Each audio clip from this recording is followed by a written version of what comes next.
Related videos دیکھنے کے لیے ہمارے اس چینل ڈاکٹر مولانا حکیم پیر شفیق الرحمان کو سبسکرائب کریں اور ساتھ میں لگے بیل آئیکن کو بھی پریس کر دیں تاکہ آپ ہماری آنے والی ویڈیو سے باخبر رہ سکیں۔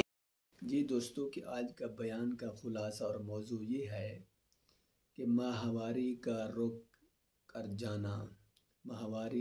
جانا اور ماہواری اگر رک جائے عورت کی تو اس کو جاری کرنے کے لیے نسخہ بھی بتا رہا ہوں، ساتھ ساتھ علامت بھی بتا رہا ہوں کہ اس کی علامت کیا ہے، کہ ماہواری کا رک جانے کی علامت کیا ہے۔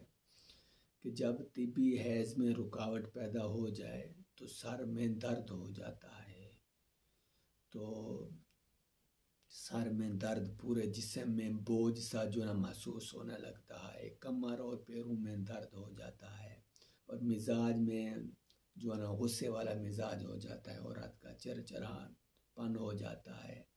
حیض طبی طور پر حمل کے دوران بچے کو دودھ پلانے کے دنوں میں اور بڑھاپے میں حیض ہوتا ہے نا، ماہواری ہوتی ہے، یہ رک جاتی ہے۔ اس صورت میں علاج کی جب یہ صورت ہو تو علاج کی یہ ضرورت نہیں ہوتی۔ اگر ماہواری رک جائے تو میں آپ کو نسخہ بتا رہا ہوں۔ نسخہ یہ ہے کہ املہ تاش کا چھلکا یہ 12 گرام لینا ہے، اور مجیٹ یہ 4 گرام لینا ہے، اور اسی طرح ابحال یہ 4 گرام لینی ہے۔ شکر ہے اچھے والی یہ 4 گرام لینی ہے۔ اب کہ اس نسخے کو بنانے کا طریقہ یہ ہے کہ پہلی 3 دواؤں کو، یعنی کہ املہ تاش کا چھلکا، مجیٹ، ابحال، ان تینوں کو 250 ملی لیٹر پانی میں اتنا جوش دیں کہ پانی آدھا رہ جائے، پھر چھان لیں اور شکر ملا کر میٹھا کر لیں، تو انشاءاللہ یہ ماہواری حیض کا رک جانا، یہ مسئلہ دور ہو جائے گا۔ دن میں 2 بار لیں۔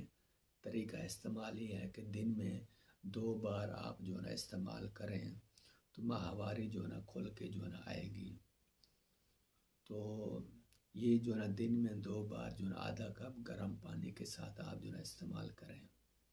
جن عورتوں کو حیض کے رکاوٹ کا، ماہواری کے رکاوٹ کا مسئلہ ہے، یہ نسخہ استعمال کریں، بہت عمدہ ہے، یہ مجرب نسخہ ہے۔